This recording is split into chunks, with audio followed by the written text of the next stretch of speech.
দীর্ঘ ১৬ বছর পর চট্টগ্রামের ঐতিহাসিক তাফসিরুল কুরআন মাহফিল ২০২৫ উপলক্ষে ইসলামী সমাজ কল্যাণ পরিষদের উদ্যোগে ঐতিহাসিক প্যারেড ময়দানে অনুষ্ঠিত হতে যাচ্ছে তাফসিরুল কুরআন মাহফিল, যা বীর চট্টলার ইতিহাস ঐতিহ্যের সাথে সম্পৃক্ত। এখানে তাফসির করেছিলেন আল্লামা দেলোয়ার হোসেন সাঈদী। এবারের মাহফিলে আর দেখা মিলবে না কোরআনের পাখি আল্লামা দেলোয়ার হোসেন সাঈদীকে। শেষ মুহূর্তে স্টেজ প্যান্ডেল তৈরি, লাইটিং লাগানো, মাইকিং লাগানো থেকে শুরু করে সব কাজ প্রায় শেষ পর্যায়ে রয়েছে। সবকিছু ঠিকঠাক থাকলে আগামী ২৭ জানুয়ারি থেকে ৩১ জানুয়ারি পর্যন্ত নগরীতে তাফসিরুল কুরআন মাহফিল অনুষ্ঠিত হওয়ার কথা রয়েছে। শেষ মুহূর্তের প্রস্তুতি দেখতে আসা আনোয়ারা থেকে আসা এক যুবক আবেগ আপ্লুত হয়ে প্রতিদিনের কাগজকে বলেন, ২০০৫ সালে আল্লামা দেলোয়ার হোসেন সাঈদী সর্বশেষ তাফসিরুল কুরআন মাহফিলে এসেছিলেন, কিন্তু সে শব্দগুলো আজও চোখের সামনে ভেসে ওঠে। ১৬ বছর পর এই মাঠে তাফসিরুল কুরআন মাহফিল পুনরায় শুরু হবে, আমরা কখনো এটা স্বপ্নেও ভাবিনি। তবে পুনরায় তাফসিরুল মাহফিল শুরু হওয়ায় আমরা অত্যন্ত আনন্দিত ও উচ্ছ্বাসিত। আজকে আমাদের মাহফিলটা শুরু হবে ২৭শে জানুয়ারি থেকে। তবে আমি এখন থেকে আসার একটা কারণ হচ্ছে মনের মধ্যে অনেক দিনের একটা উদ্দীপনা আমাদের মধ্যে আছে, যেটা আমরা অনেক দিন থেকে এই জায়গা থেকে আমরা বঞ্চিত ছিলাম, আসতে পারি নাই। আমাদের স্বপ্নের আল্লামা দেলোয়ার হোসেন সাঈদী সাহেব এখানে আসতেন।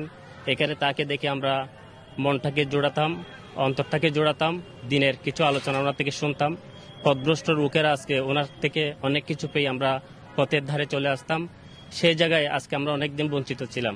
তো এই মাহফিলটা হবে, এটা আমরা নতুন একটা দিন ফিরে পেয়েছি, যার জন্য আমরা অনেক দিন ধরে এই দিনটা কবে আসবে মনের মধ্যে স্বপ্নটা লালন করছিলাম, দিনটাকে লালন করছিলাম।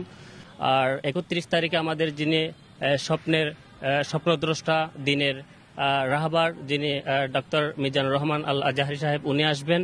তো এখানে আসলে আমার যেটা মনে হয়, আজকে আমি এখানে ঘুরে ঘুরে দেখার কারণ হচ্ছে আমার চোখের পানি চলে আসতেছে। কারণ হচ্ছে আল্লামা সাঈদী সাহেবকে হারিয়ে ফেলেছি। তার গাড়িতে গেলে আমার সময় যে একটা হাসি দেখেছিলাম, সে হাসিটা দেখতে পারি নাই। তো নয়নটাকে কখনো বুঝাইতে পারছি না, মনটাকে কখনো বুঝাইতে পারছি না। তো আসলে এই জায়গাটাকে আমাদের আজহারি সাহেব আসবেন, ওনাকে দেখব।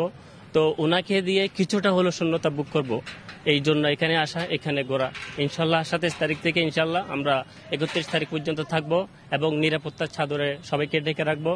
দূর দূরান্ত থেকে যারা আসবে সবাইকে ইনশাল্লাহ আসার জন্য আহ্বান জানাচ্ছি। আমরা ইনশাল্লাহ একসাথে আমাদের যে শূন্যতা ছিল সেটা পূরণ করব বলে এই প্রত্যাশা করছি। আরেক বক্তা সাঈদী হুজুরের স্মরণে বলেন, জালিম সরকারের কারণে দীর্ঘ অনেক বছর তাফসিরুল কুরআন মাহফিল থেকে আমরা বঞ্চিত হয়েছি। এবার তাফসিরুল কুরআন হবে, তবে সেই চিরচেনা সাঈদী হুজুরের কণ্ঠটা বীর চট্টলার অলিগলিতে শব্দটা আর শোনা যাবে না। বছর পর আল্লামা দেলোয়ার হোসেন সাঈদীর এই হুজুরের স্মৃতি স্মরণে মাঠটা দেখতে আসলাম দীর্ঘদিনের পরে। আলহামদুলিল্লাহ, দেখে ভালো লাগতেছে। সাধারণ জনগণও অনেকটা খুশি। এরকম একটা দীর্ঘ ১৭ বছরের পর এরকম আমরা কখনো আশা করিনি যে জালিম সরকারের কারণে আমরা অনেক বছর অবহেলিত ছিলাম। আল্লাহর কাছে অশেষ রহমত, আল্লাহর কাছে হাজারো শুকরিয়া। এ সময় মিজানুর রহমান আজহারীর এক ভক্ত বলেন, আমরা আমাদের আইডল মিজানুর রহমান আজহারীকে দেখতে পাবো কিনা জানি না, তবে আল্লাহ তাআলা বাঁচিয়ে রাখলে ইনশাআল্লাহ দেখতে পাবো। এখানে দেখার জন্য আসছি আমাদের আইডল, আমাদের মিজানুর রহমান আজহারীকে মঞ্চ দেখার জন্য। উনি আমাদের সবার আইডল হচ্ছে, উনি এখানে আসবে এটা আমরা সবাই জানি, কিন্তু হচ্ছে ওনাকে দেখার সৌভাগ্য হয় কিনা যায় না। আল্লাহ তাআলা বাঁচায় রাখলে দেখবো আর কি। ভালো লাগছে, দেখে খুশি লাগছে আর কি। তাফসিরুল কুরআন মাহফিল ২০২৫ উপলক্ষে ইসলামী সমাজ কল্যাণ পরিষদের উদ্যোগে ২৫ জানুয়ারি শনিবার দুপুরে নগরীর চট্টগ্রাম কলেজ রোডে চিটাগাং ডাইনে এক সংবাদ সম্মেলনের আয়োজন করা হয়েছে।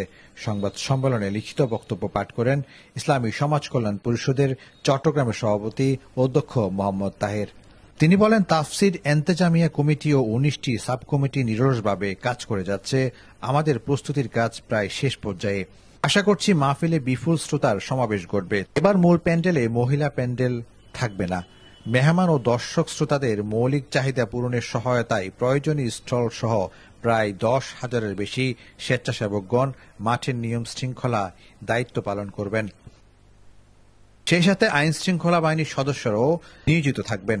সংবাদ সম্মেলনে ইসলামী সমাজ কল্যাণ পরিষদের অন্যান্য নেতৃবৃন্দ উপস্থিত ছিলেন। উল্লেখ্য, চট্টগ্রামে এবার 38তম তাফসিরুল কোরআন মাহফিল অনুষ্ঠিত হতে যাচ্ছে।